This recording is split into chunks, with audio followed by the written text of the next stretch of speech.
majulah negeriku, bangsaku, rakyatku semuanya.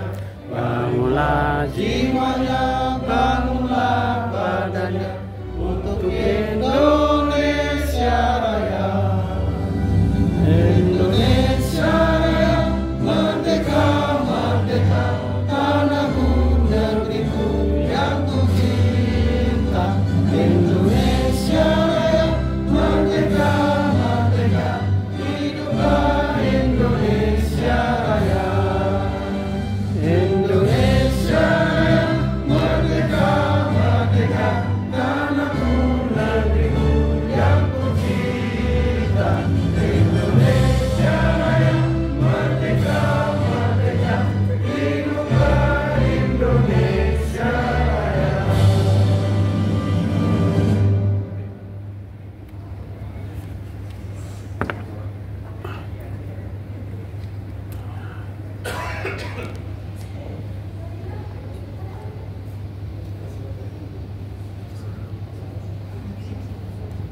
Beranjak ke acara selanjutnya, yaitu sambutan-sambutan.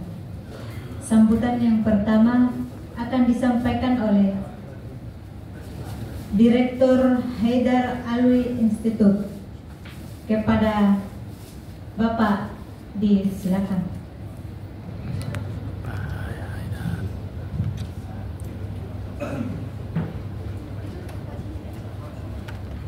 Oh, ini direkturnya. Keren. Oh, direktur ini ya. Bismillahirrahmanirrahim. Assalamualaikum warahmatullahi wabarakatuh. Selamat sore. Salam sejahtera untuk kita semua. Om Swastiastu. Salam budaya, salam kebajikan. Yang terhormat Komisaris Besar Polisi Siswanto, Kasubdit 1 Direktorat Politik Badan Intelijen Kepolisian Negara Republik Indonesia. Yang terhormat Pak Dr. Muhammad Mansur, pakar ilmu pemerintahan dari Universitas Pancasila. Yang terhormat Kakanda saya, Kakanda Dr. Dian Asafri. Beliau ini jabatannya banyak sebenarnya, karena dosen juga, tenaga ahli Komisi 3 DPR RI dari fraksi Golkar. Yang saya banggakan dan sungguh saya cintai, Pak Presiden Haidar Alwi Institute, Kakanda Insinyur Haidar Alwi, yang sungguh saya banggakan. Kawan-kawan dari Direktorat Politik Badan Intelijen Kepolisian Negara Republik Indonesia yang ikut hadir, kawan-kawan dari Humas Polresta Jakarta Timur, salam buat Bang Ari Nicholas Lidipali, Pak Kapolresnya ya kawan-kawan. Kawan-kawan peserta yang sungguh saya banggakan, bahwa di era reformasi pasca kejadian 1998 kita mengalami suatu siklus politik yang begitu tajam. Olehnya itu, peran kepolisian itu sangat vital dalam, baik itu sebagai Kamtipmas, sebagai penegak supremasi hukum, bahkan menjadi amanat khusus reformasi untuk menjaga tatanan demokrasi. Olehnya itu, kalau kemudian ada konstelasi politik dan perubahan-perubahan yang kemudian terjadi di reformasi birokrasi kepolisian, sudah tentu polisi itu bukan militer dan juga bukan sipil sebenarnya. Olehnya itu, pada dasarnya prestasi Polri ini harus kita gaungkan. Saya mengutip satu catatan, satu bahasa penting, bahwa di suatu negara gak ada militer gak jadi masalah, tapi jangan sampai gak ada polisi. Hitungan detik negara itu bubar dengan sendirinya. Negara-negara tanpa militer di dunia itu banyak. Misalkan dari 18 negara di kawasan Oseania, itu hanya 3 negara yang memiliki militer, yang lainnya gak ada militer. Tapi negaranya masih berkembang dan eksis sampai saat ini. Misalkan saya sebutkan Fiji, Kiribati, New Caledonia dan lain itu gak punya militer, tapi selalu punya polisi. Ini bukan suatu perbandingan antara militer dan polisi, tapi bagaimana peran strategis polisi itu dalam suatu negara. Olehnya itu, belakangan ini muncul berbagai isu yang kemudian mencontreng citra kepolisian itu sendiri. Kita sendiri mengikuti step by step sampai ke lagu bayar-bayar, kasus Bang Freddy Sambo, terus Bang Teddy Minahasa dan lain sebagainya. Namun banyak prestasi Polri yang kemudian kita luput. Kepolisian kita di Asia Tenggara hanya 2 negara yang bisa menyumbang kepolisian terbesar yang kemudian ikut menjaga keamanan di dunia. Kebetulan Bang, izin saya beberapa kali mainlah ke Kasaseba, Sespinti bahasa Polri. Ternyata polisi kita itu memiliki sekolah bahasa dan terbaik di Asia Tenggara, terbaik. Kepala sekolahnya itu Bang siapa waktu itu Bang Dani Fernando itu menguasai 5 bahasa asing. Ini artinya polisi kita ini super smart polis. Mereka cerdas sekali. Dengan berbagai prestasi ini, masa kita harus hakimi bahwa polisi mengakar dengan semua jejaring politik dan lain sebagainya. Olehnya itu, forum fokus grup diskusi ini bertujuan untuk bagaimana sama-sama kita mengawal aspirasi dari kawan-kawan kepolisian, karena tugas polisi itu selain daripada melindungi, selain daripada mengayomi, juga harus bermitra dengan kelompok-kelompok sipil. Mungkin demikian dari saya seperti itu. Kurang dan lebihnya kita akan ikuti materi dari ahli-ahli kita. Kurang lebih saya mohon dimaafkan. Saya ucapkan wabillahi taufiq wal hidayah. Wassalamualaikum warahmatullahi wabarakatuh.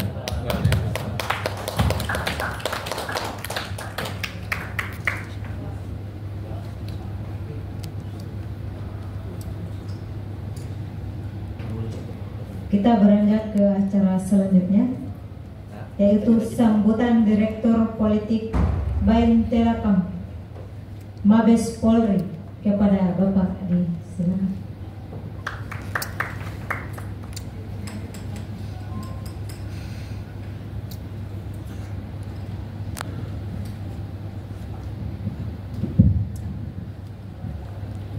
Bismillahirrahmanirrahim. Assalamualaikum warahmatullahi wabarakatuh. Waalaikumsalam.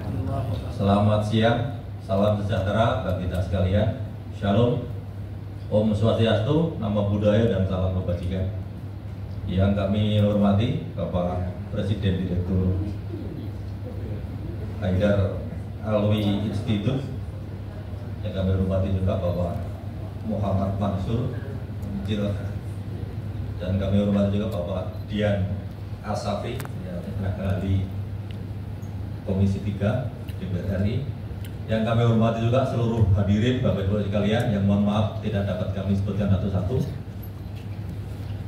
Puji dan syukur kita panjatkan kehadirat Allah Subhanahu wa Ta'ala, Tuhan yang Maha Kuasa, karena atas karunia-Nya alhamdulillah kita bisa berkumpul di sini untuk melaksanakan FGD yang diprakarsai oleh Haidar Alwi Institute, yang mudah-mudahan membawa manfaat bagi kita sekalian.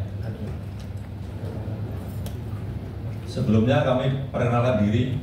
Nama saya Siswanto Mukti, pangkat saya Kombes, jabatan saya Kasubdit 1 di Direktorat Politik. Jadi kami izin Pak menyampaikan salam hormat dari Pak Direktur kami, Pak Deddy Kuswabakti, itu karena beliau pada saat ini, pada saat yang bersamaan itu sedang ada kegiatan di Mabes Polri dengan rekan-rekan Bareskrim dan juga dari Humas, kaitannya dengan kegiatan rekan-rekan di Mabes Polri. Karena hari ini ada aksi dari rekan-rekan FPI. Jadi tidak mau rasa hormat, ya, beliau memerintahkan saya untuk mewakili di sini untuk memberikan sedikit sambutan. Beliau berpesan bahwa kita, ya, Polri khususnya, memang belum sempurna dalam rangka melaksanakan tugas ini, ya.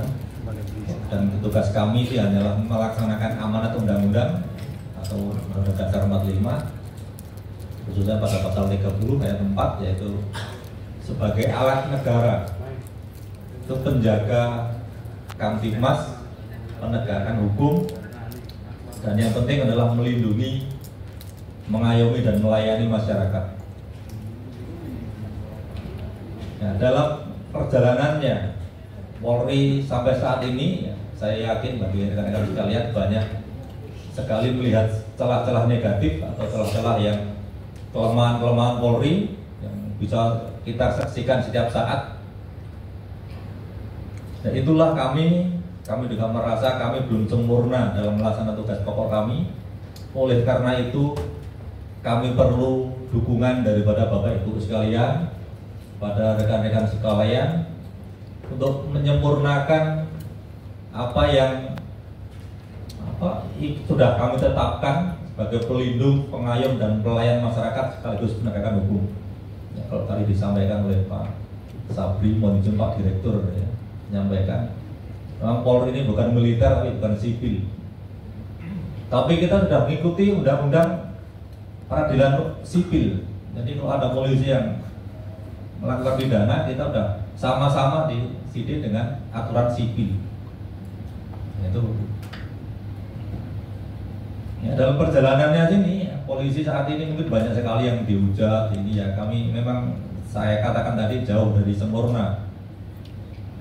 Tapi kami insya Allah terus berbenah untuk memperbaiki diri, untuk meningkatkan profesionalisme Polri, sehingga ya minimal mendekati harapan masyarakat. Ya, oleh karena itu saya di sini ya, mewakili Direktur Baintelkam mohon dukungan dari Bapak Ibu sekalian. Sekali lagi, dengan acara ini mudah-mudahan kami punya referensi untuk secara utuh melihat gambaran-gambaran apa sih kelemahan Polri itu, ya, sehingga kita bisa menyempurnakan lagi ya, baik sisi aturan Polri, ya, peraturan perundang-undangannya, sisi kemampuan personilnya, sisi anggarannya, maupun sisi sistem maupun metode yang kita gunakan untuk memenuhi ekspektasi daripada masyarakat, atau minimal tadi mendekati ideal di hadapan masyarakat, ya, sehingga dengan adanya FGD ini ya harapan kami bisa melihat secara keseluruhan dari berbagai multidisiplin ilmu yang akan disampaikan nanti oleh para narasumber, dan itu akan memberikan garis-garis besar untuk menentukan program prioritas kami, nah, sehingga kami bisa fokus dalam melaksanakan tupoksi sesuai dengan amanat undang-undang sekaligus memenuhi harapan daripada seluruh bangsa Indonesia yang tercinta ini. Demikian dapat kami sampaikan, kurang lebihnya mohon dimaafkan. Billahi taufiq wal hidayah. Wassalamualaikum warahmatullahi wabarakatuh. Diskusi, maka dari itu waktu dan tempat saya panggil saudara moderator Bapak Ali Mansur Monesa SPD kepada Bapak Direktur.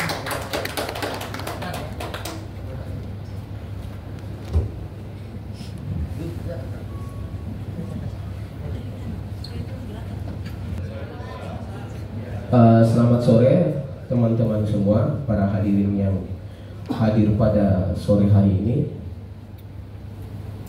Pada pertemuan sore hari ini kita disediakan forum yang kemudian disediakan oleh Haidar Alwi Institute. Ini adalah forum solusi untuk bagaimana merespon terkait problematika yang terjadi saat ini. Sebelumnya saya akan memanggil beberapa pembicara yang kemudian akan menemani kita pada sore hari ini, pada forum diskusi pada sore hari ini, yang kemudian akan memberikan pandangan-pandangan terkait dengan problem yang kemudian kita hadapi saat ini. Kepada pembicara saya baca namanya satu persatu, nanti silahkan langsung naik ke depan. Yang pertama, Bapak Insinyur Haidar Alwi, Presiden Haidar Alwi Institute. Kepada Bapak disilakan. Kemudian yang kedua, Dr. Andus Muhammad Mansur, SIP, MSI, Pakar Ilmu Pemerintahan Universitas Pancasila. Kepada Bapak dipersilakan. Yang ketiga, Dr. Andus Dian Asafri, SHMH, Tenaga Ahli Komisi 3 DPR RI. Kepada Bapak disilakan. Dan yang keempat, Kombes Pol Suswanto Kasubit 1, Direktur Politik Badan Intelijen Kepolisian Mabes Polri. Kepada Bapak disilakan. Ya, karena berhubung para pemateri kita sudah ada di depan, maka hari ini kita disuguhkan tema dari Haider Alwi Institute, yakni tema pada sore hari ini adalah membeda prestasi Polri sebagai amanat reformasi. Tentu untuk gambaran umum sudah disampaikan tadi pada sambutan, dua sambutan yang pertama, bahwasanya Polri lahir dari tahun 1998 ini merupakan amanat reformasi dalam hal untuk bagaimana mendekat persoalan-persoalan politik yang ada di negeri ini. Tentu Polri di satu sisi memiliki hal-hal yang kemudian terkadang bisa kita katakan tidak baik-baik saja, tapi di satu sisi juga kita perlu mengapresiasi hal-hal yang kemudian dilakukan oleh polisi kita pada saat ini, karena tanpa polisi saya rasa kondisi sosial kita juga tidak baik-baik saja. Karena ketika teman-teman keluarganya diganggu, tindakan kriminal, penculikan, pemerkosaan dan lain-lain, teman-teman atau warga-warga tertentu akan melapor kepada polisi, ya teman-teman. Jadi di satu sisi polisi ini perannya sangat penting dalam kehidupan sosial. Tentu ada hal-hal yang kemudian berkaitan dengan individu-individu dari kepolisian, tentu itu adalah tindakan individu tapi bukan instruksi daripada sistem. Untuk kemudian lebih detail terkait dengan diskusi kita pada sore hari ini terkait dengan membeda prestasi Polri, maka saya mulai dari pembicara yang pertama, yakni Bapak Insinyur Haider Alwi Institute, Bapak Presiden Haider Alwi.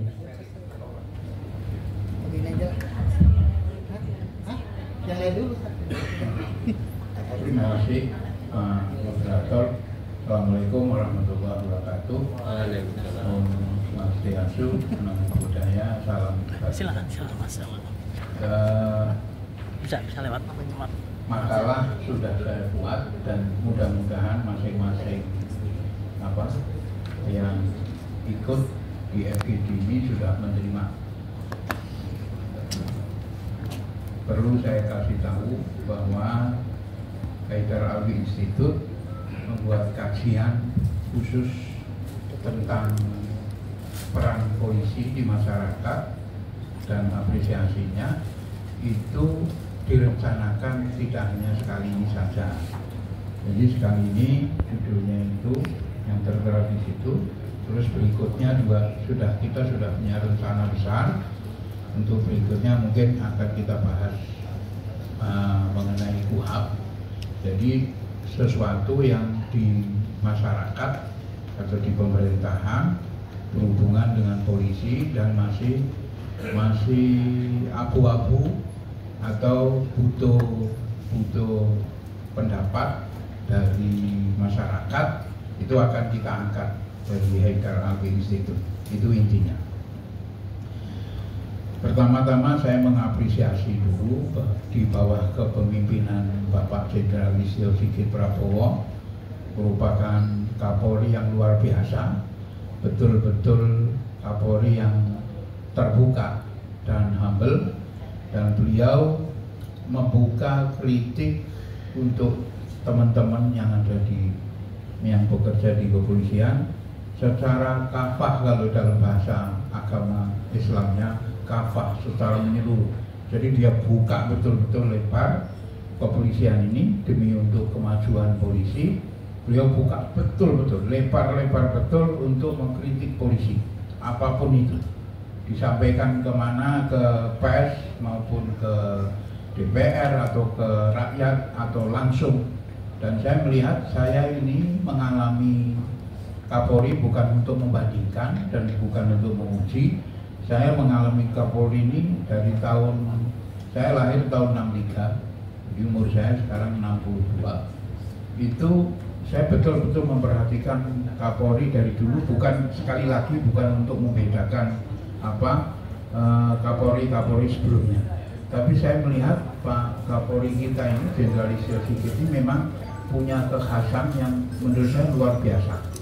Makanya saya sebagai Presiden Haider Alwi Institute merasa perlu dan merasa berkewajiban untuk mensosialisasikan kebijakan-kebijakan yang dibuat oleh beliau dan mengantisipasi dari hal-hal yang buruk yang bisa terjadi, sehingga polisi ini betul-betul kedepannya makin lama makin dicintai oleh rakyat, makin lama polisinya juga makin mencintai rakyat. Jadi semboyan polisi dari rakyat untuk rakyat itu betul-betul ada di Indonesia. Apa yang mau saya bicarakan di luar konteks makalah yang saya buat ini sudah diborong oleh Direktur Haidar Alwi Institute tadi, Pak Mas Sandri tadi sudah diborong. Jadi ada beberapa negara di dunia yang memang tidak ada, bukan untuk, sekali lagi bukan untuk membanding-bandingkan, enggak. Ojo dibanding-bandingin lah. Ya. Jadi negara yang ada beberapa negara yang tidak ada TNI-nya, tentara nasionalnya nggak ada, tentaranya nggak ada, tapi jalan aja gitu dan aman-aman aja sampai sekarang. Tapi di dunia ini tidak ada satupun negara yang tidak ada polisinya, nggak ada. Jadi semua negara, hampir semua negara itu ada polisinya. Tapi yang tidak ada tentaranya ada nggak ada. Nah, sebegitu pentingnya polisi dalam bernegara, sehingga Haidar Alwi Institute merasa perlu untuk quote-unquote mendampingi polisi supaya ke depan it's become a good, menjadi baik dan menjadi baik, sehingga pembenahan itu selalu terjadi setiap saat. Dan itu saya hanya melihat itu di pribadi Bapak Jenderal Listio Sigit Prabowo. Saya sekali lagi, saya tidak ada hubungan apapun, keluarga bukan, apa-apa bukan dengan Pak Jenderal Listio Sigit Prabowo, tapi saya sebagai rakyat berhak juga menilai bahwa ini sosok menurut saya yang luar biasa, betul-betul terbuka, dan beliau memang membuka pintu lebar-lebar untuk dikritik. Kalau saya bicara yang makalah yang saya buat itu sudah biasa, artinya bapak, ibu-ibu, adik-adik sekalian bisa baca nanti. Dan di sini isinya juga umum. Saya coba membaca latar belakang dari FGD ini, terus kinerja polisi, terus nanti bisa dilihat di Google juga, tanya Mbak Google juga bisa, kinerja polisi nanti keluar semua. Terus kaitannya ke ke narkoba, terus pemberantasan kejahatan kriminal, itu ada semua di Mbak Google kalau dibuka. Terus mengenai prestasi juga gitu. Prestasi polisi ini menurut saya suatu hal yang luar biasa untuk kondisi sekarang ini. Saya tidak ingin membanding-bandingkan dengan yang dulu. Ini versi pribadi saya sebagai Presiden Haidar Alwi Institute. Saya merasa bahwa untuk polisi di bawah kepemimpinan Jenderal Listio Sigit Prabowo ini memang luar biasa prestasinya. Di samping itu kan tidak ada gading yang retak lah kira-kira. Dan tidak ada satupun manusia di dunia ini dari mulai zaman Nabi Adam sampai kiamat yang dicintai oleh seluruh manusia, nggak ada. Pasti ada yang cinta, ada yang benci, pasti.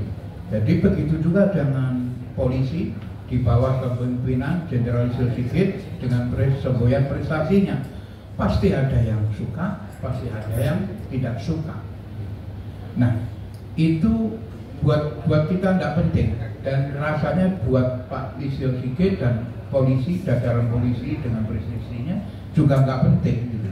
Yang penting beliau ini, polisi-polisi kita ini bekerja sesuai dengan aturan yang sudah dibuat, sesuai dengan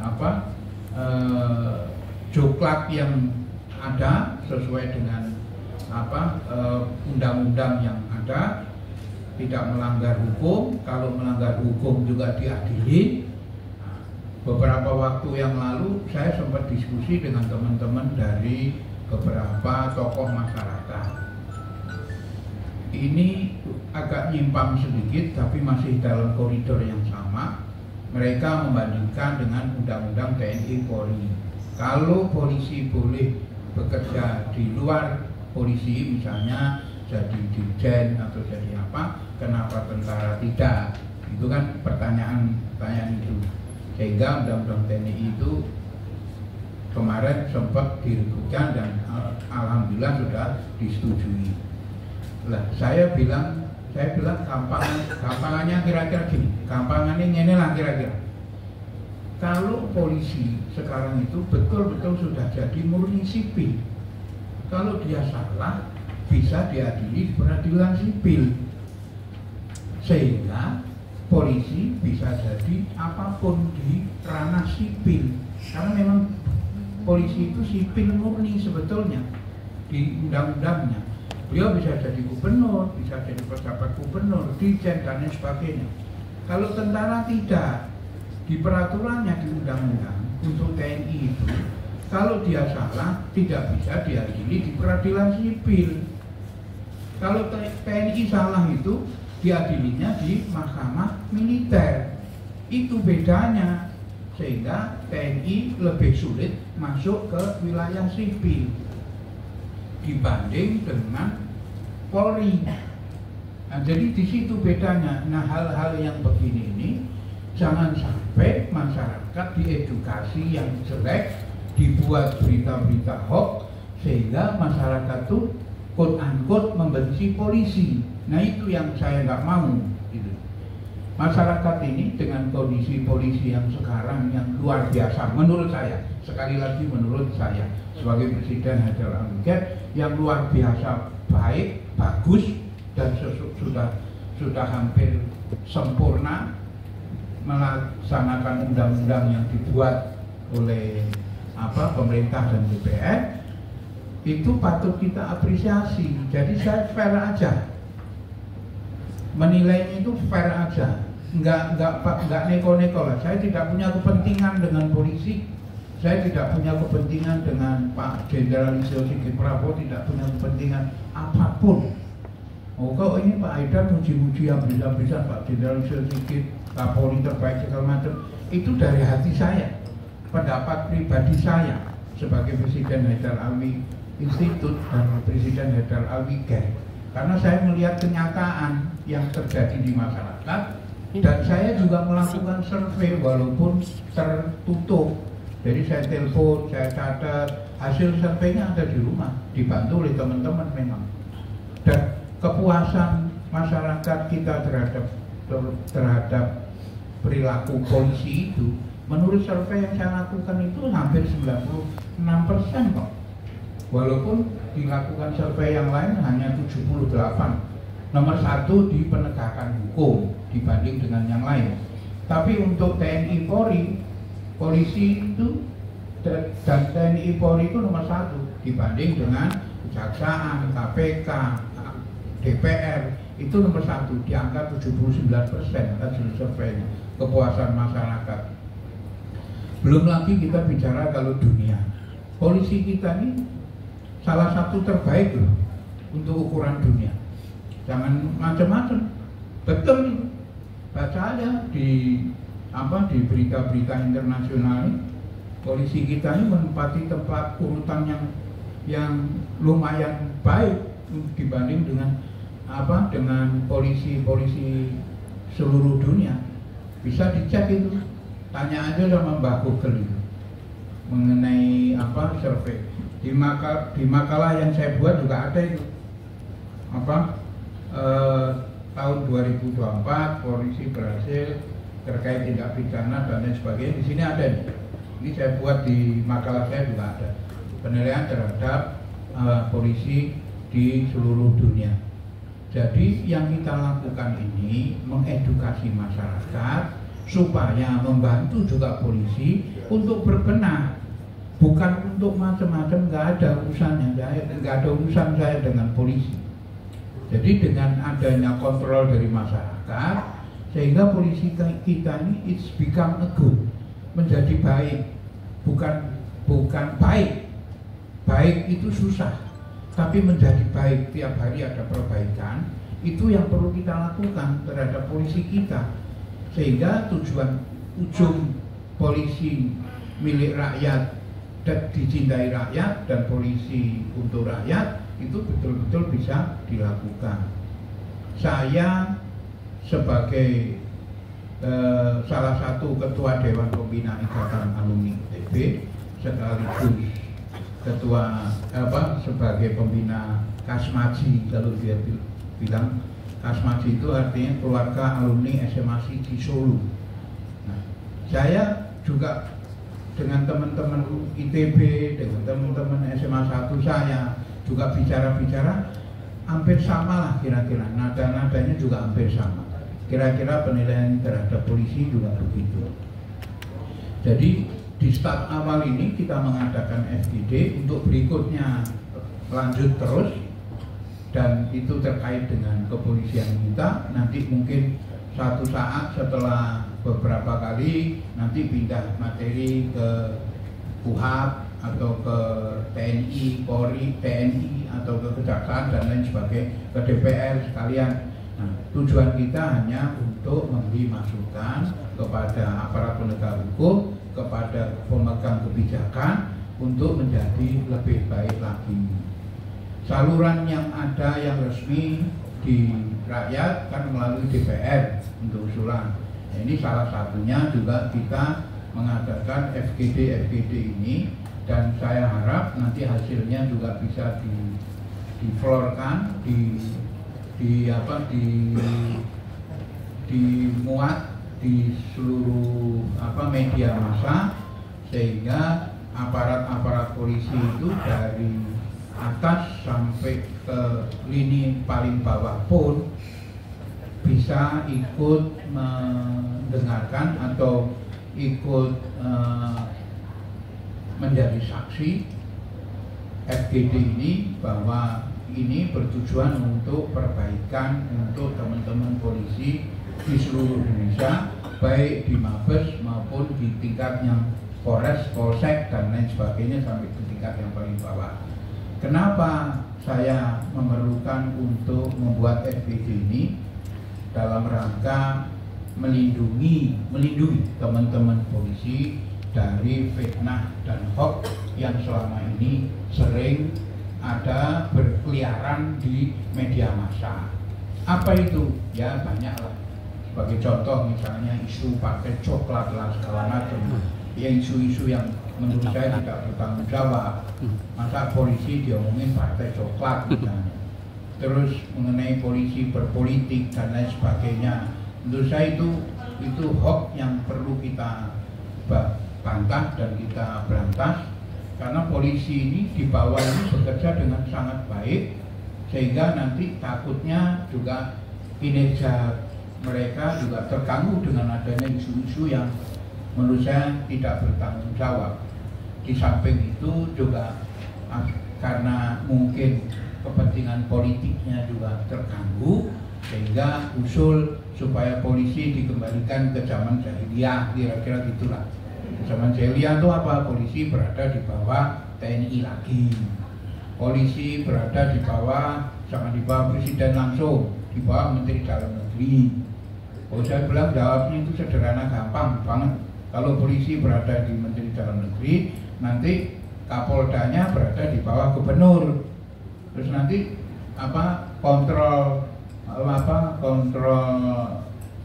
reskrimnya, kontrol sosialnya dari polisi nggak bisa lagi, karena nanti Polres juga berada di bawah wali kota, bupati dan lain sebagainya. Itu usulan-usulan yang menurut saya tidak bertanggung jawab sama sekali. Sudah bagus begini, tinggal lubang-lubangnya kita cari, di mana lubangnya kita tutup. Jangan kembali ke zaman jahiliyah lagi.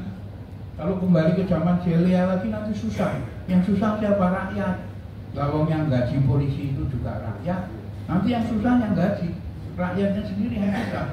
Kalau dibuat narasi yang sedemikian rupa sehingga rakyat berpikir, oh polisi ini jelek, polisi ini berpolitik, polisi ini berpihak.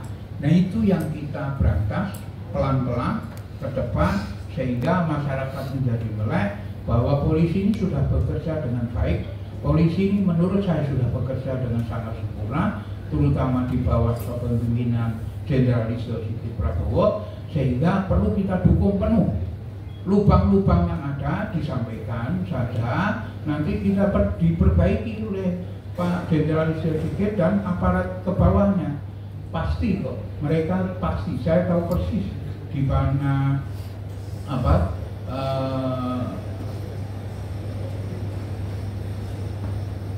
pribadi dari Pak Jenderal Listio Sigit Prabowo ini saya tahu lah, dan teman-teman sekarang juga bisa tahu, terbuka semua.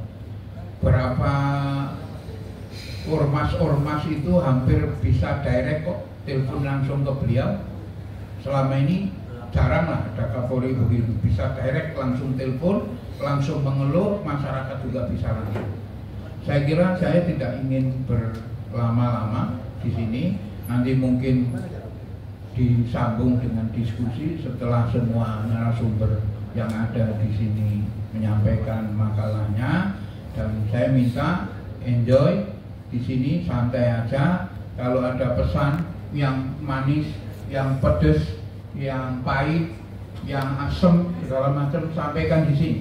Nanti kita buat rangkuman, kita sampaikan langsung ke aparat kepolisian pemangku kebijakan, langsung ke Pak Kapolri, langsung juga mungkin nanti kalau ada masalah hukum atau apa ya ke Kadif Hukum, ini perlu diperbaiki, ini undang-undangnya begini, pokoknya silahkan sampaikan di sini, sehingga forum ini nanti bisa membuat kesimpulan untuk disampaikan ke aparat pemangku kebijakan di lingkungan kepolisian. Terima kasih. Assalamualaikum warahmatullahi wabarakatuh. Ya, oke, untuk berbicara selanjutnya Bapak Dr. Andus Muhammad Mansur, SIP, MSI, Pakar Ilmu Pemerintahan Universitas Pancasila. Kepada Bapak disilakan.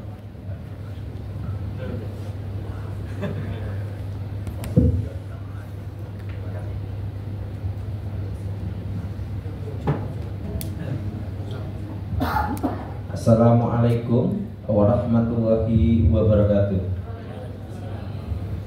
Bismillahirrahmanirrahim. Salam sejahtera bagi kita semua. Om Swasti, Asyuk Namo Buddhaya, salam kebajikan. Terima kasih atas waktunya. Yang saya hormati di sini Bapak Haidar Ali selaku Presiden Haidar Institute, ya, perwakilan dari institusi Polri yang tidak bisa saya sebutkan tadi, ngopi bareng ya, karena terlalu banyak tersimpan di HP saya, mohon maaf Bang. Yang saya hormati mana tadi Mas Dian Asafi dari staf ahli dari Komisi 3. Sebetulnya beliau yang menguasai. Yang saya hormati juga hadirin dan hadirat semua yang tidak bisa saya sebutkan satu persatu nama-namanya, tapi tidak mengurangi rasa hormat saya. Saya di sini RUU draft Polri terakhir yang saya pegang adalah draft dari inisiatif DPR. Saya belum dapat yang dari Polri. Tapi setidaknya kan ini sudah bergulir lama ya. Sudah bergulir dari pasal ke pasal, itu hanya itu saja yang menjadi persoalan hari ini. Tapi saya berpandang seperti ini, seperti kata Ibnu Taimiyah, ya, seperti kata Pak Haidar Ali, kita memang perlu Polri dan kita memang harus memperkuat Polri. Ibnu Taimiyah mengatakan lebih baik hidup 1000 tahun dengan pemimpin yang zalim daripada hidup satu malam tanpa pemimpin. Bayangkan kalau tidak ada polisi, tidak ada yang punya otorisasi untuk menegakkan hukum, seperti apa kacaunya tatanan sosial masyarakat hari ini. Maka kita harus memperkuat dengan apa? Undang-undang, karena dia sebagai alat negara. Ya, Polri ini sebagai alat negara. Dia dibiayai dan diberikan hak dan bekerja atas nama undang-undang. Adapun penyimpangan itu nanti ada delik hukumnya. Karena dia dibiayai oleh APBN. APBN sumbernya dari mana? Pajak rakyat. Kalau APBN itu kurang, utang. Ya. Nah, dia sebagai alat negara melindungi dan mengayomi apapun tindakannya. Kalau atas nama undang-undang, bahkan membunuh orang atas nama undang-undang, dalam hukum fikih itu nggak dosa. Dalam usul fikih itu nggak dosa, karena dia bertindak atas nama undang-undang. Untuk apa? Kemaslahatan yang lebih besar. Coba misalkan ada maling, ada perampok yang membunuh, hukumnya kan kalau nggak dibunuh terbunuh. Itu kan ada 3, membunuh, terbunuh, atau dibunuh. Maka institusi Polri atau personil Polri yang punya hak wewenang untuk melakukan penggilingan atas nama nyawa, atas nama undang-undang sah. Ya, enggak itu sah. Nah, makanya perlu diperkuat dengan apa? Undang-undang. Nah, di sini memang menjadi polemik hari ini yang saya lihat itu. Lama-lama loh, gue matiin. Yang mencuat itu adalah batas umur. Banyak di ini sosmed, lebih banyak itu di ini ya, Twitter. Karena Twitter, pengguna Twitter rata-rata edukatif, ya, berpendidikan. Itu mengkritisi tentang batas umur, agar batas umur dikembalikan kepada semula, jangan diperpanjang. Kenapa? Untuk proses kaderisasi, untuk proses regenerasi itu masukkan. Karena kalau dia terlalu lama di sana, kembalikan ke masyarakat. Kalaupun masih diperlukan, ya sudah, sebagai anggota Polri clear, selesai. Tapi ketika dia mau menjabat lagi, ya udah menjadi sipil biasa, agar tidak mengganggu kaderisasi yang ada di dalamnya. Karena itu terlalu penuh. Karena orang kalau memegang kekuasaan terlalu lama, abuse of power, pengennya berkuasa terus. Karena berkuasa seperti syahwat, ya. Karena di dalam kekuasaan itu penuh dengan fasilitas, penuh dengan kehormatan. Nah, itu yang apalagi hari ini mental kita ya, nggak itu di institusi manapun ya, itu feodalisme masih terjadi. Nah, cara mengangkat feodalisme apa? Dengan undang-undang, dengan peraturan. Saya meninjau dari sisi sosiologisnya dan psikologisnya. Nanti ada yang ahli di UHAP-nya. Nah, terus masalah yang saya kritisi adalah masalah penindakan, pemblokiran yang berkenaan dengan internet. Hari ini saya biasa melakukan, saya kebetulan ngajar di ekonomi politik internasional dan beberapa mata kuliah tentang kebijakan-kebijakan. Itu saya tanya sama mahasiswa, kamu lebih memilih tidak punya kuota atau tidak bisa makan? Rata-rata mahasiswa hari ini lebih baik tidak makan daripada tidak punya kuota. Ya, kalau nggak punya kuota itu, apalagi namanya itu? Kuota itu hari ini menjadi kebutuhan dasar. Ya, lebih baik saya nggak jajan, lebih baik saya nggak naik ini daripada nggak punya kuota. Nah, itu agak, inilah masalah pasal yang krusial tentang pembatasan akses ini. Ini sangat bergejolak, ya, sangat bergejolak. Bayangkan kalau itu sampai terjadi, maka apa yang terjadi sampai kayak Myanmar hari ini. Kayak Myanmar itu kan dibatasi internet. Nah, kalau sampai itu, ini cara, ini mungkin harus tahu mekanismenya dan tahu bagaimana solusinya ya. Mungkin harus diskusi bersama ini masalah ini. Saya nggak ahli di bidang UHAP-nya ini. Nanti ada Mana yang dari Komisi 3? Pak Rekisor ada? Asobat juga. Nah, itu yang terjadi. Dan mungkin ya agar ke depan, karena dari zaman ke zaman saya mengamati, karena saya lahir kuliah di pasca reformasi, saya melihat Polri pasca reformasi ini berbenah dirinya sangat cepat. Kalau di TNI dulu ada buku putih ya, reposisi, rekonstruksi, ya itu regenerasi, pokoknya buku putih TNI. Nah, mungkin nanti Polri perlu bikin semacam itu, agar bisa dibaca di masyarakat. Kalau bikin terus sebar ke PDF-nya, karena Polri pada zamannya Gus Dur kan dipisahkan, karena untuk memperkuat. Pada saat itu saya ingat, karena saya 2001 itu saya ikut demo di 91. Bagaimana reposisi terjadi pada saat itu, bagaimana cara memperkuat negara. Hari ini kita kan mengadopsi sistem pemerintahan presidensial, tapi pada prakteknya parlemen sangat berwenang penuh kan, maka terjadi kompromi. Nah, di mana alat-alat negara pada saat itu TNI, Polri itu kan sangat-sangat itu ini banget, dilihat banget oleh masyarakat Indonesia, khususnya para aktivis, ya aktivis hak asasi manusia. Nah, hari ini dari pasca reformasi sampai saat ini Polri berbenah dan benar-benar berbenah.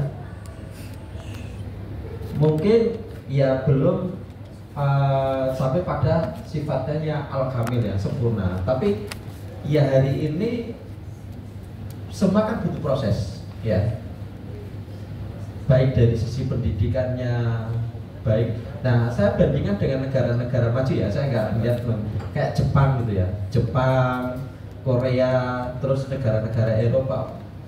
Polisi itu lebih pada local government ya. Jadi polisi misalnya jaga di lampu merah ini, kalau ulang tahun, orangnya itu di masyarakat itu sampai tahu bapak ini ulang tahun dari ini, pada bawa bunga, ditaruh di sini. Begitu humanisnya Polri pada saat di di Jepang seperti itu. Bahkan orang-orang yang lokal itu tahu tanggal lahirnya polisi yang suka jaga di situ.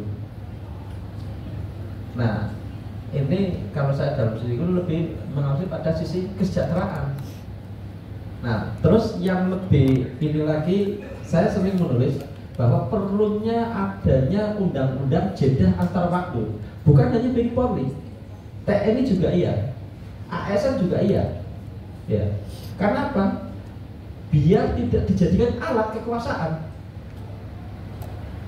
Coba Polri aktif, dia menjadi seorang pimpinan, dia ingin masuk jabatan sipil, itu pasti akan menggerakkan organik yang di bawahnya. Kasihan yang di bawahnya. Nah, saya setuju dengan batas umur ini, ya udah cukup sekian aja, karena buat apa regenerasi. Terus yang masalah jeda antar waktu, bukan hanya di Polri, bukan hanya di Polri, tapi di semua institusi.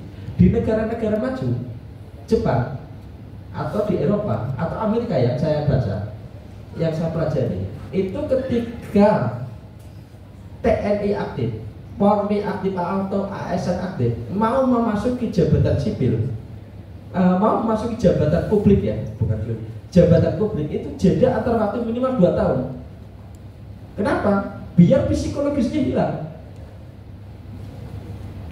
Si A misalnya jadi pimpinan, si B anak buahnya, si C anak buahnya, secara tidak langsung hukum organisasi itu kan comfort dan psikologis pasti taat, tapi ketika itu jeda 2 tahun, hubungan emosional dengan sendirinya hilang. Oh, nah kalau dia masih jadi pimpinan, dia tetap akan bisa menggerakkan. Nah, ini yang terjadi.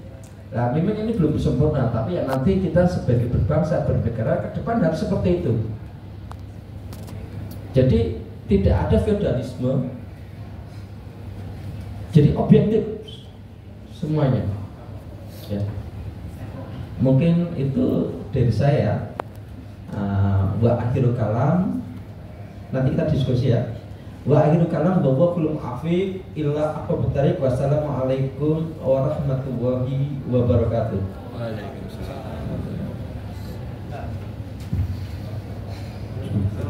Ya, oke, kita lanjut untuk pemateri selanjutnya. Bapak Dr. Dian Asafri, SH MAH Tenaga Ahli Komisi 3 DPR RI. Kepada Bapak disilakan.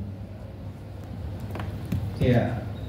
Tarjun najata walam tasluk masalikaha fa inna safinata la tajri alal yamas.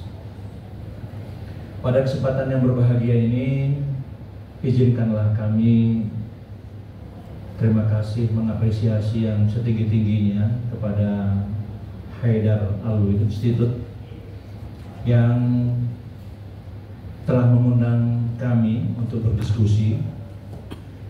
Tema yang kita angkatnya cukup menarik, membedah prestasi Polri sebagai amanah reformasi. Sudah 27 tahun sejak reformasi tahun 1998, tentunya banyak terjadi perubahan di institusi Polri. Sebagai mitra strategis kami di DPR, di Komisi 3, kita senantiasa bersinergi dengan institusi kepolisian. Bahkan kalau kita mau lihat riwayat dari tahun 98 sampai dengan hari ini, banyak sekali terjadi peningkatan-peningkatan yang cukup signifikan. Yang pertama terkait dengan profesionalitas. Kita bisa melihat seperti yang disampaikan oleh Kakanda tadi, Kakanda Haidar Alwi tadi, di bawah kepemimpinan Bapak Kapolri yang bisa kita lihat sama-sama, justru dengan banyaknya yang terjadi, ada 645 kasus. Bahkan 10 tahun terakhir ini banyak sekali kasus-kasus yang cukup besar di tubuh kepolisian Republik Indonesia. Namun seorang pemimpin yang arif bijaksana justru memberikan kesempatan kepada masyarakat untuk mengkoreksi lembaga yang dipimpin oleh Bapak Listio Sigit Prabowo. Ini menjadi catatan penting dalam sejarah perjalanan panjang, apalagi kalau kita bicara tentang amanah reformasi. Ini menjadi penting karena dengan seperti ini akhirnya kepolisian atau Polri akan serasa dekat dengan masyarakat. Bayangkan kasus yang luar biasa baru saja terjadi, pembunuhan yang dilakukan oleh perwira tinggi. Itu nggak mudah untuk mengungkapnya. Namun Bapak Kapolri memberikan instruksi bongkar. Begitu juga dengan kasus yang terjadi, ada yang melibatkan dengan perwira tinggi juga terkait dengan narkoba.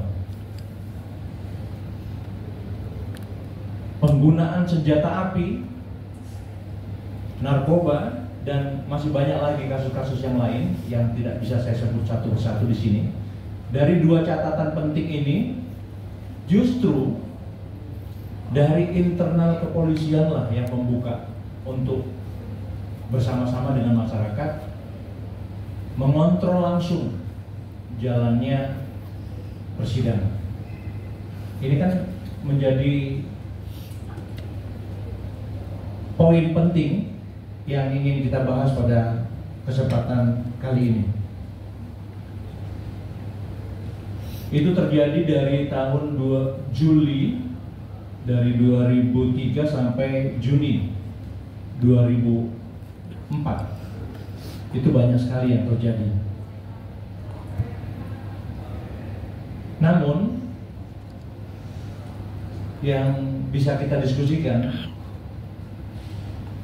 anggota Polri bisa melakukan apa saja dengan kewenangan yang dia miliki, dengan senjata yang dia miliki. Namun dengan adanya kepemimpinan di tubuh Polri yang mereformasi dirinya, akhirnya sedikit demi sedikit mulai ditunjukkan bahwa tata kelola kelembagaan yang akuntabel, yang bisa dikritik oleh siapapun, bahkan dengan adanya tagline no viral, no justice, itu sesuatu yang sungguh luar biasa. Dengan sendirinya institusi Polri sedang membuka diri terhadap apapun yang terjadi di tengah-tengah masyarakat, yang tentunya berdampak buruk terhadap institusi Polri. Justru Pak Listio Sigit Prabowo membuka diri, silakan kepada masyarakat untuk melakukan langkah-langkah yang diperlukan selama memang ini ada kaitannya dengan oknum, bukan institusi Polri secara keseluruhan. Namun yang perlu kita bisa sampaikan pada kesempatan yang berbahagia ini, tentunya tidak ada gading yang tidak retak. Masih banyak sekali PR-PR yang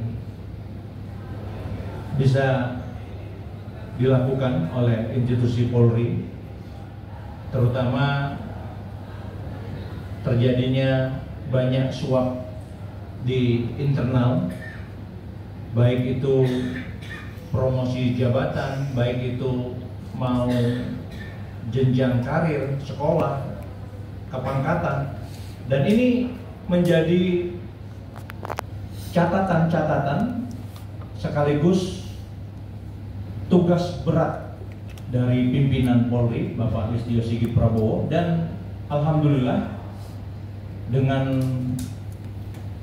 apa yang bisa kita saksikan hari ini, Bapak Kapolri melakukan itu, bahkan tanpa pandang bulu. Salah, katakan salah. Dan kalau memang ada benarnya, justru ada jalan tengah untuk membersihkan institusi Polri dari hal-hal yang bakal merusak institusi Polri, baik dari dalam ataupun dari luar. Jadi kita harus berimbang juga. Nah, perlu juga saya sampaikan di sini, adanya Undang-Undang 34 tahun 2004 tentang TNI yang diajukan untuk direvisi oleh pemerintah dan DPR pada tanggal 20 Maret 2025. Jadi kalau dulu saat sebelum reformasi dengan saat ini sesudah reformasi terjadi banyak perubahan. Begitu juga dengan Undang-Undang Nomor 2 Tahun 2002 tentang kepolisian atau Polri. Undang-Undang Polri ini pasal 28 ayat 3 itu jelas menasbihkan anggota kepolisian itu dapat mengisi jabatan di luar institusi Polri, namun harus mengundurkan diri, pensiun dini dari dinas kepolisian. Nah, inilah yang mengilhami rekan-rekan di Senayan untuk merevisi undang-undang ini, sehingga dari tahun 2014 sampai dari 2019 sampai 2024 sudah mulai. Bisa kita lihat sedikitnya ada 25 perwira baik tinggi ataupun menengah yang sudah menempati berbagai macam kementerian. Ada di imigrasi, ada di KLHK, ada di Kementerian ATR BPN, ada yang di Kemenpora. Itu sudah mulai terjadi. Dan ini menjadi amanat reformasi bahwa Polri harus mampu bukan saja sebagai pengayom, pelindung, namun menjaga amanat reformasi itu sendiri. Nanti kita lanjutkan dengan diskusi. Terima kasih atas waktunya. Kami kembalikan kepada moderator. Assalamualaikum warahmatullahi wabarakatuh. Ya, oke, kita lanjut. Setelah mendengar penjelasan dari ketiga pembicara kita, mari sama-sama kita berikan apresiasi kepada ketiga pemateri kita. Ya, oke, untuk selanjutnya seperti biasanya karena ini forum grup diskusi, maka kita akan membuka ruang untuk kemudian menyampaikan beberapa pertanyaan, keresahan terkait tema yang ada di depan, dan kemudian nanti ada komunikasi dua arah antara penanya dan penjawab nanti. Untuk pertama kita buka untuk dua penanya ya. Yang mana yang mau bertanya? Oh, yang mana?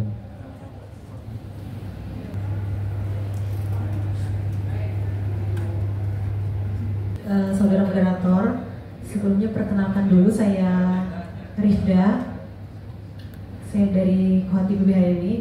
Izin saya mengambil studi Magister Profesi Psikologi sekarang di Gunadarma, dan kebetulan tadi banyak menyebut terkait psikologinya kepolisian. Saya sangat amat tertarik dalam bidang itu. Tapi sebelumnya ini karena dari yang hadir perwakilan dari bagian politik Baintelkam Mabes Polri, mungkin menyambung dari Bapak kita yang tadi bertanya.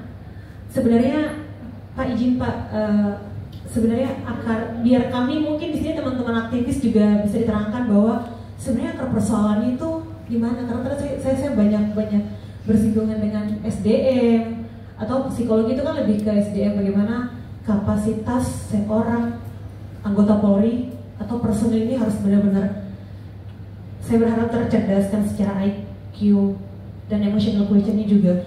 Jadi mungkin menyambung pertanyaan tadi bahwa sebenarnya akar masalahnya di mana ketika misalnya teman-teman yang aksi tidak melakukan keributan, apakah dari Polri melakukan hal yang serupa?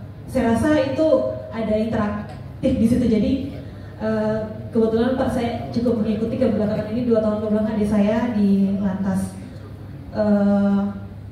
Tanimbar, KKP Kepulauan Tanimbar, baru 2 tahun kemarin keterima. Jadi saya cukup mengikuti perkembangannya. Jadi kalau saya garis bawahi tadi dari Baintelkam Polri, terus bagian divisi hukumnya itu kan pada intinya bagaimana mau menertibkan agar segala kegiatan-kegiatan kemasyarakatan itu berjalan dengan tenteram. Bukan begitu Bapak? Nah, saya rasa itu harapan besar dari Bapak sekalian dari lembaga kita di negeri ini. Jadi saya sendiri aktivis juga, saya beberapa kali ikut aksi.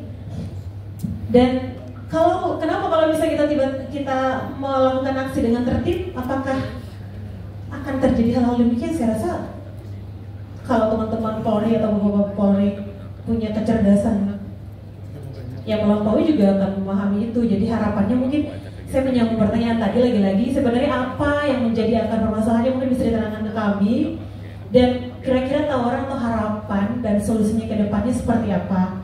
Itu yang pertama. Yang kedua, mungkin saya mau nitip kebetulan saya dari psikologi, Magister Psikologi Gunadarma. Saya tadi sempat membaca bahwa di struktur kepolisian di Mabes Polri itu ada satu biro ada bagian SDM. Saya sangat menitik beratkan di sini karena terkait personal dan kepribadian dari manusianya. Lagi-lagi polisi itu adalah manusia seperti kita, cuma dibebankan dengan tugas negara. Itu yang perlu sama-sama kita ketahui. Adik saya melewati proses yang saya menikmati dan melihat bagaimana pendidikannya. Jadi saya punya harapan besar di lembaga ini gitu, bapak-bapak sekalian dan teman-teman. Bukan berarti saya karena bagian dari keluarga ini jadi tidak. Ya, saya Mbak, langsung ke inti pertanyaan aja. Pertanyaannya saya titip harapan ke bagian SDM juga, kalau bisa biro psikologinya di bagian SDM itu perlu dimaksimalkan agar anggotanya juga diberikan kesejahteraan untuk secara utuh mendapatkan kesejahteraan secara psikologis, secara finansial yang cukup untuk bagaimana melakukan kebijakan-kebijakan di luar tidak menyimpang karena sudah terpenuhi gitu. Saya rasa hal yang terjadi di luar itu karena kita adalah manusia gitu. Demikian saya punya harapan besar untuk lembaga ini, terlebih Polri dan teman-teman aktivis. Saya sangat dukung kalau kita menyuarakan hal tapi berlangsung dengan damai gitu, biar harapan kita terdengar ke yang kita tuju. Demikian dari saya. Mohon maaf sekali lagi, bila itu taufiq wal hidayah. Wassalamualaikum warahmatullahi wabarakatuh. Ya, oke. Mungkin langsung bisa dijawab. Kita mulai dari staf ahli Komisi 3 DPR RI yang untuk menanggapi pertanyaan yang kemudian sudah disampaikan. Ya, baik. Mungkin nanti kita berbagi dari beberapa pertanyaan ini oleh Anda Haidar dan Bang Mansur. Yang perlu kami jawab, pertama, polisi nggak percaya dengan intel atau BIN. Saya rasa ini tidak sepenuhnya benar. Kenapa saya bilang tidak sepenuhnya benar? Karena setiap institusi mereka punya sendiri. Ketika ada suatu gambaran rangkaian kejadian, saya rasa semua institusi menghormati, mereka punya privasinya masing-masing. Dan ini itu yang saya bilang tadi dari awal. Begitu reformasi ini menggelinding, mulai dari personil aja kepolisian sudah cukup signifikan. Dari awal hanya, sebentar, ini bisa jadi bahan masukan buat kita. Dari 230.000 personil, hari ini udah hampir 477.000. Nggak mudah. Ketika kita bicara SDM yang ditanyakan tadi, mulai dari profesionalitas, integritas, mulai dari bagaimana penempatan SDM di setiap tingkatan, ini harus sesuai dengan kinerja, berbasis kinerja. Jadi itu yang pertama. Tidak semuanya yang disampaikan oleh penanya pertama tadi dari 1, 2, poin 3, saya menjawab yang poin 3. Institusi Polri mereka punya juga kesatuan khususnya, intelnya, dan itu bisa berkolaborasi dengan intel-intel dari institusi lain. Begitu ya? Itu yang pertama. Yang kedua, saya setuju dengan apa yang disampaikan penanya kedua tadi terkait dengan SDM. Sebagus apapun sistem yang dibangun oleh Bapak Kapolri, lagi-lagi SDM yang tidak diatur akan merusak sistem yang sudah terbangun bagus. Begitu.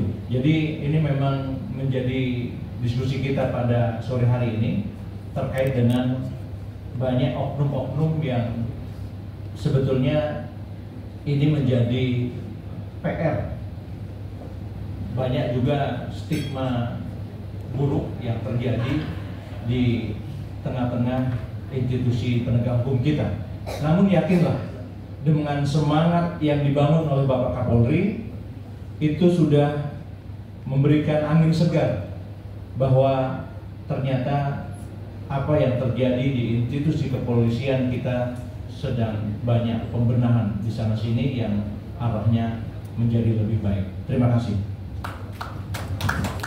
Ya, untuk selanjutnya mungkin bisa ditambahkan oleh Bapak Haidar Alwi.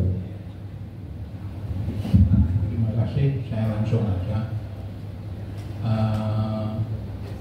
Semestinya yang menanggapi polisi, tapi saya tahu persis, saya lihat juga, saya mempelajari.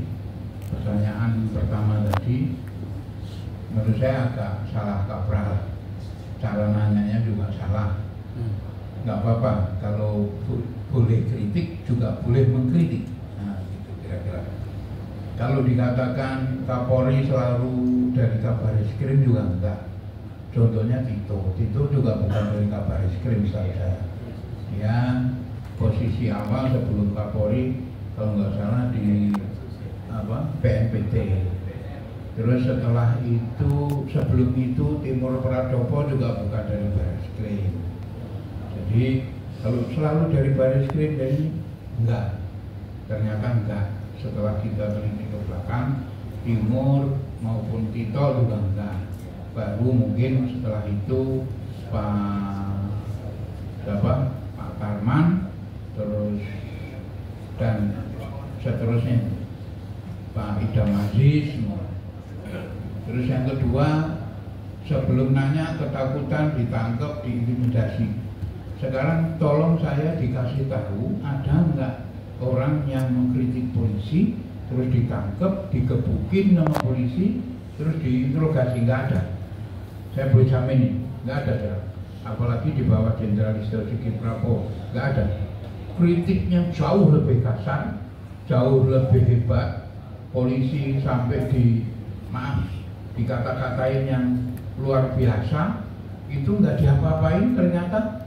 Di TV itu kalau kita lihat diskusi tentang polisi, sadisnya minta ampun. Orang ngata-ngatain polisi luar biasa.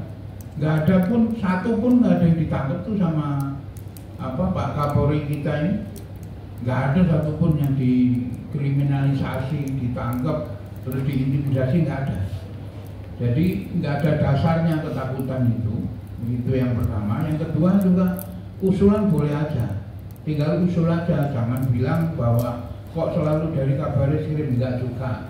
Usul aja, sekali-sekali bolehlah Kapolri itu berikutnya nanti digilir, misalnya dari Kabariskrim, terus ke depannya Kaba Intelkam, ke depannya lagi di Kabaharkam misalnya, kan boleh ada usul ini. Namanya rakyat, apa aja boleh, apalagi situasi sekarang. Yang saya apresiasi dari awal tadi adalah keterbukaan Jenderal Listio Sigit terhadap kritik yang dilakukan oleh rakyat kepada polisi. Itu yang saya hargai. Kalau mau ditangkepin habis itu rakyat, terutama yang politisi-politisi di televisi mengkritik polisi sampai habis-habisan, sampai saya pun dengernya aja risih gitu. Saya tahu persis orang bisa masuk Akpol. Ya, di sini ada Pak Kombes kita ini, ada Pak AKBP, Pak Kombes 98 ya. Masuk polisi itu, Akpol itu susahnya setengah mati. Lebih susah dari masuk ITB. Zaman saya itu ITB itu terbaik. Saya masuk ITB tahun 82.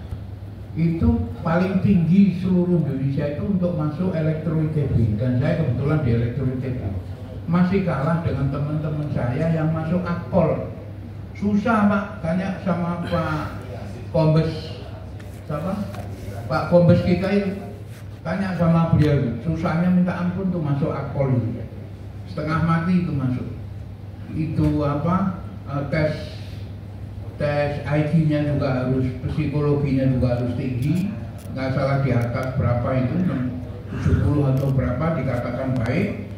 Terus tes fisiknya juga, giginya hilang satu aja nggak bisa masuk Akpol itu. Jadi betul-betul yang masuk Akpol itu orang-orang yang quote-unquote orang-orang yang sempurna. Nah, untuk itu saya jamin orang-orang yang masuk Akpol itu orang pinter-pinter gitu. Jadi kalau mau dikritik, saya pastikan beliau pasti mau terima kritik itu. Karena prinsipnya orang pinter itu kaitannya juga ke sosialnya juga bagus. Karena dari awal itu untuk masuk polisi susah akpol itu. Dites psikologi, tes fisik, kakinya agak bentuknya agak X dikit ada dicoret kok masuk akpol itu susah banget. Nah, jadi kita sebagai rakyat tinggal mendorong, tinggal mengkritisi, tinggal ngasih tahu, polisi rakyat tuh maunya begini, begono begini, nggak usah takut sama polisi. Apalagi polisi sekarang ada programnya Fadil Imron itu polisi apa masuk desa apa polisi apa? Siskamling, polisi RT/RW.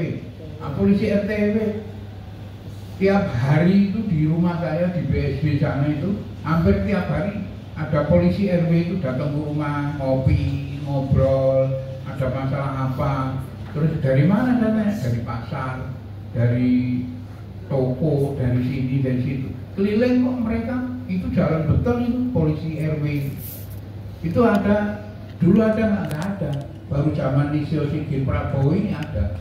Jadi polisi memang betul-betul sedang mengarah menjadi sempurna. Makanya saya bilang dalam bahasa Inggris kita sebut it's become a good, bukan a good, bukan good. Menjadi baik itu proses, bukan baik.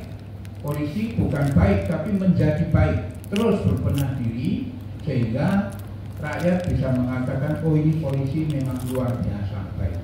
Sehingga yang diceritakan tadi ada kalau di daerah di negara tertentu itu polisi-polisi penjaga tempat-tempat tertentu itu di lalu lintas seperti ini, rakyat itu lewat itu senangnya minta ampun. Sampai hafal itu rakyat ini polisi yang duduk di situ yang jaga di situ tuh ulang tahun tanggal sekian. Nanti rakyat rame-rame pas ulang tahun beliau itu datang bawa bunga, bawa makanan. Sebegitu besarnya penghargaan rakyat terhadap polisi itu. Nah Indonesia sedang mengarah ke situ. Rakyat tuh betul-betul cinta sama aparat penegak hukumnya. Nah saya sebagai Presiden Haidar Alwi Institute penggagas FGD yang berikutnya nanti akan dilakukan, ingin berusaha ikut serta membuat masyarakat itu mencintai polisi, polisi juga mencintai rakyat.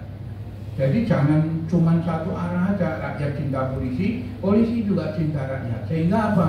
Sehingga apa yang dilakukan polisi itu bukan penindakan kebanyakan, tapi pencegahan.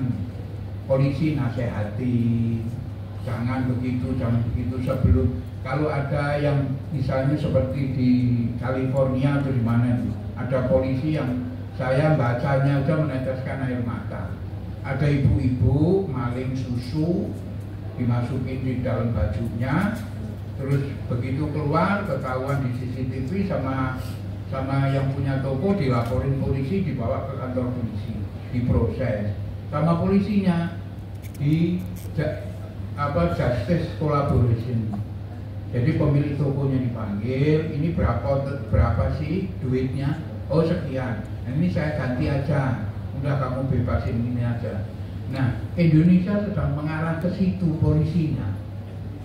Nah, tentunya yang gitu-gitu perlu kita usulkan ke pemerintah supaya gaji polisi dinaikkan 3-4 kali lipat ya, Mas. Supaya polisi gajinya naik, supaya bisa ngasih masyarakat tadi yang mau beli susu nggak punya susu ya sudah dibeliin polisi, minta sama polisi kan gitu. Jadi enak gitu. Nah kita sedang mengarah ke situ dan saya yakin di bawah kepemimpinan Jenderal Listio Sigit Prabowo Indonesia sudah benar. Polisi kita ini sudah pas on the right track, sudah di track yang benar. Tinggal masyarakat kanan kiri begitu ada polisi yang nyimpang dikit diketak itu supaya balik ke jalur yang benar lagi. Begitu ada nyimpang dikit kritik lagi sampai menjadi sempurna. Gambaran kita seperti tadi, ada orang ibu-ibu nggak punya duit ngambil susu di toko, setelah ngambil susu dibawa sama pemilik tokonya, tidak diproses secara hukum tapi justice collaboration, dibayarin sama polisinya, ini susunya udah ini kita bebasin aja. Berikutnya polisinya datengin tempat ibu itu tadi, dicariin dana, dikasih susu tiap bulan sama polisi tadi. Nah, Indonesia sedang mengarah ke situ polisinya. Jadi jangan diganggu dengan isu-isu yang nggak jelas, dengan isu-isu partai coklat lah, dengan isu-isu antek pemerintah, diatur oleh oligarki segala macam. Jangan diganggu dengan isu-isu yang nggak jelas. Perbaiki polisi dari sisi psikologinya, dari sisi kedekatan dengan masyarakatnya, it's okay. Tapi jangan terus nggak sesuai dengan maunya kita, nggak sesuai dengan yang diinginkan oleh petinggi partainya, terus dikritik habis-habisan, membabi buta sampai tidak bermata picak lah istilahnya mengkritik polisi, sampai nggak jelas gitu. Nah itu yang kita nggak mau. Silahkan polisi dikritik, dan rasanya Jenderal Listio Sigit Prabowo sangat terbuka, amat sangat terbuka terhadap kritik, apapun itu kritiknya, kasar, manis, adem, masem, kecut, segala macam diterima oleh Pak Jenderal Listio Sigit, pasti, saya pastikan. Nah, tapi jangan sampai menjadi fitnah seperti kata saya awal tadi. Mungkin itu jawaban saya, dan mungkin sedikit jawab Mbak tadi dari psikologi ya Mbak. Dari psikologi memang perbaikan SDM polisi itu memang selalu harus diperbaiki, karena tidak ada satupun lembaga yang sempurna, tidak ada.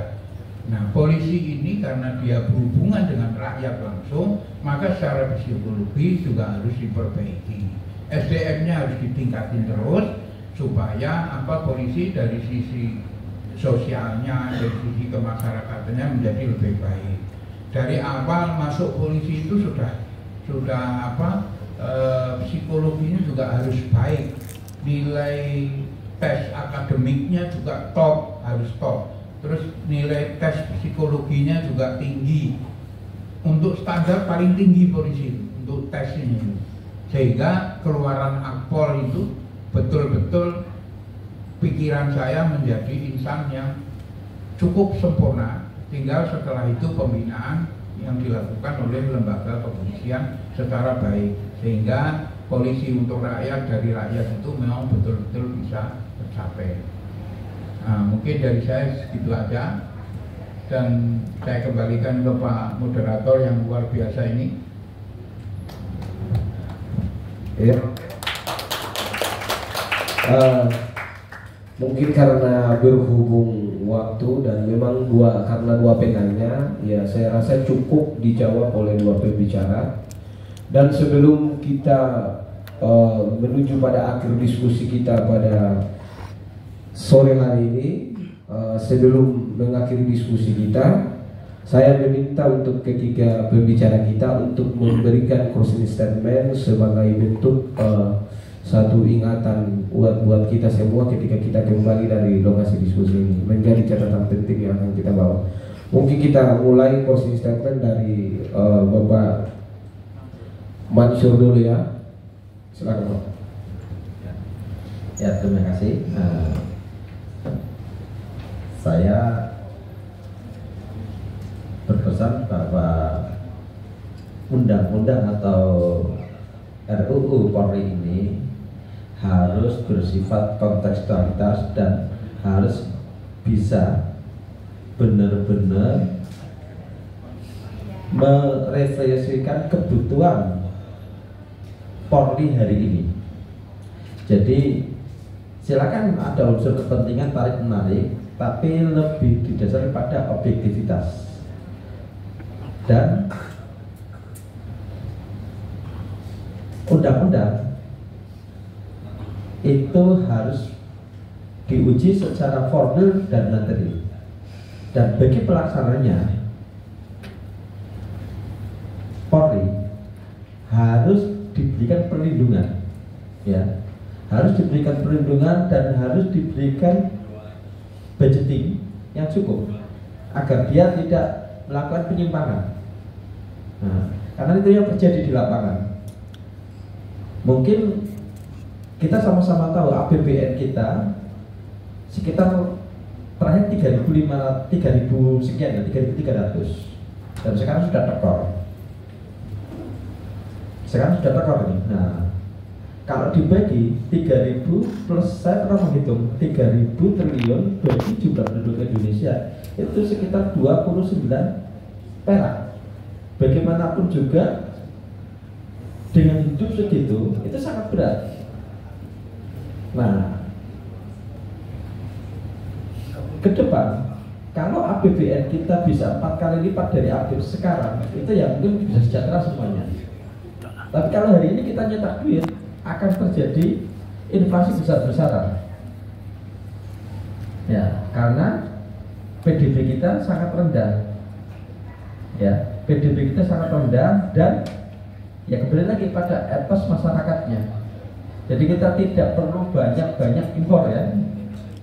Tidak perlu banyak impor, misalkan HP ataupun mobil-mobil yang mewah-mewah ini. Jadi biar sejahtera. Yang sejahtera bukan sampai Indonesia, semuanya rakyat Indonesia. Kalau lihat kan, kalau kemarin saya lihat itu waktu APBN pertama baru diketok, dibagi per orang cuma 29 perak gitu per rata-rata rakyat Indonesia. Sejahtera itu dari mana? Saya misalkan seorang profesor ngitung pun susah itu untuk mensejahterakan. Matematikanya susah itu. Ya saya berpesan agar memperhatikan kesejahteraannya bukan hanya polisi semuanya, tapi prajurit yang di lapangan ini, biar tidak terjadi penyimpangan ya. Mungkin itu.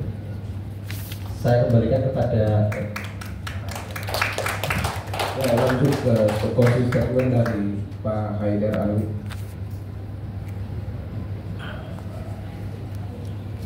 Terima kasih. Saya dari awal sudah bicara, tetap kekeh dan istiqomah ke depan. Haidar Alwi Institute akan membantu rakyat untuk bersama-sama dengan Kapolri memperbaiki atau memberi usulan kepada pemerintah dan kepolisian untuk menjadi lebih baik dan lebih baik ke depan, sehingga forum diskusi ini akan berlanjut terus. Dan nanti saya minta ke Santri sebagai direktur Haidar Alwi Institute untuk diviralkan lah, untuk disebarkan ke seluruh Indonesia hasil FGD ini, sehingga masyarakat tahu bahwa rakyat ini cinta polisi dan polisi cinta rakyat. Itu tujuan kita dari Haidar Alwi Institute, sehingga Indonesia menjadi sejahtera. Kalau yang jaga dengan yang dijaga kompak, maka hasilnya pasti bagus. Karena yang dijaga senang, yang jaga juga senang. Nah, jadi kalau kebalikannya susah kita. Yang jaga senang, yang dijaga susah, nah itu susah kita. Atau yang dijaga susah, yang jaga senang, nah itu jelek juga. Jadi kita kepengen yang jaga senang, yang dijaga juga senang. Nah, untuk itu harus kata-kata tadi saya itu, it's become a good, itu menjadi tujuan, menjadi titik, sehingga polisi makin lama makin baik dan sempurna, sehingga betul-betul dicintai rakyat, sehingga negara menjadi sejahtera. Kalau polisinya baik, polisinya sejahtera, maka Indonesia pasti sejahtera. Dilihat dari polisinya. Seperti kata saya tadi, kalau semua kejahatan yang kecil-kecil itu ada justice collaboration-nya dan itu dilakukan oleh polisi, maka rakyat tidak perlu takut. Bukan berarti terus maling boleh, enggak. Ya jadi diteliti dulu. Verifikasi itu dari start awal, dari polisi dulu verifikasi, karena polisi itu penyidik. Jadi begitu verifikasi dari polisi selesai, baru ini masuk kanan, masuk kejaksaan atau P19, P21 atau apa, baru diverifikasi oleh berikutnya. Karena perlu diketahui bahwa kalau ada satu case masuk ke polisi dan itu berlanjut sampai sidang, maka biaya yang dikeluarkan oleh negara itu besar. Itu nanti berikutnya akan kita diskusikan. Besar. Satu case saja, ini saya kasih contoh, orang maling sandal misalnya di masjid, atau orang maling susu di Indomaret misalnya, ngambil susu, harganya susu 72.000. Begitu dimasukkan ke polisi, disidang. Untuk sidang orang itu paling enggak, mungkin saya salah, tapi tolong dikoreksi kalau salah. Satu orang itu, satu case itu bisa makan sampai 70 juta. Dari mana keluarnya? Nyidanginya, masuk penjara polisi. Polisi BAP juga perlu duit. Padahal yang hilang cuma 72.000 rupiah. Ngetik takut-takut nama, terus KTP, terus sehat apa enggak, itu polisinya juga digaji. Kertasnya bayar, ketikannya juga tintanya bayar. Setelah dari polisi selesai lari ke jaksaan, jaksanya juga digaji. Untuk gaji orang maling susu 72.000. Habis dari kejaksaan, begitu diproses di kejaksaan, dikirim ke pengadilan. Pengadilannya juga perlu duit. Selesai dari pengadilan masuk penjara, di penjara juga dikasih makan. Itu negara ngeluarin duit 70 jutaan kalau nggak salah, kalau saya hitung. Nah, kalau dengan polisi yang baik, filter pertama ini kan polisi. Dari kejahatan rakyat ini, kejadian di masyarakat, mau reskrim ini, maupun apapun kejahatannya narkoba segala macam ini, itu kan verifikasinya polisi. Kalau polisinya baik, sehingga dia tidak neko-neko, itu maka rakyat jadi sejahtera, hidupnya tentrem, nggak ketakutan, semua bisa sebagian besar tidak perlu masuk sampai ke proses hukum. Sehingga apa? Tujuan tadi Haidar Al-Munkar mengawal polisi untuk menjadi baik sampai dicintai oleh masyarakat secara penuh. Masyarakat cinta polisi, polisi cinta rakyat. Terima kasih. Wassalamualaikum warahmatullahi wabarakatuh. Ya, selanjutnya ke Bapak Adian.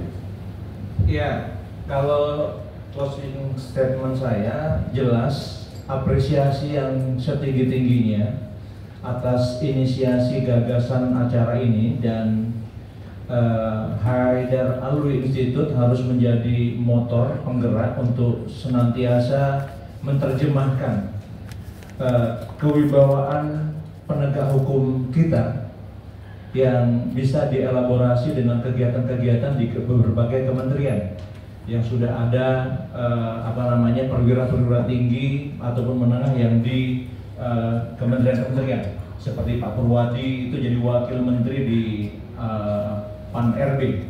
Terus ada lagi mantan Kapolda Sulawesi Tengah itu di Kemenpora. Ini menarik. Jadi ada 25 institusi kementerian ini bisa bekerja sama dengan Haidar Alwi Institute dalam rangka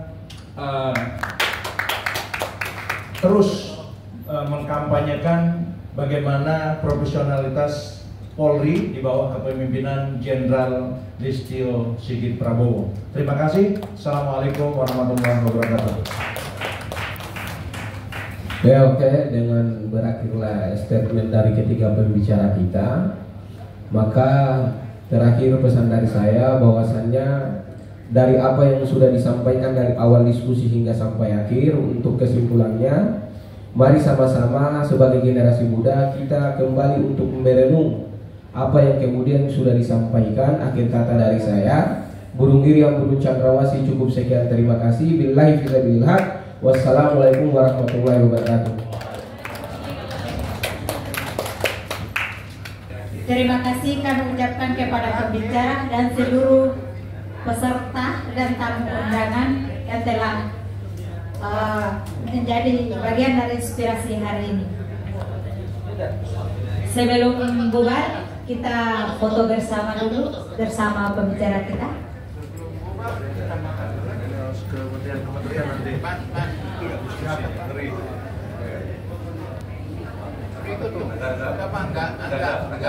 Mana ada ikut aja. Mas Kompas tangan ke bawah. Soal posisi aja langsung. Oh, sama sih.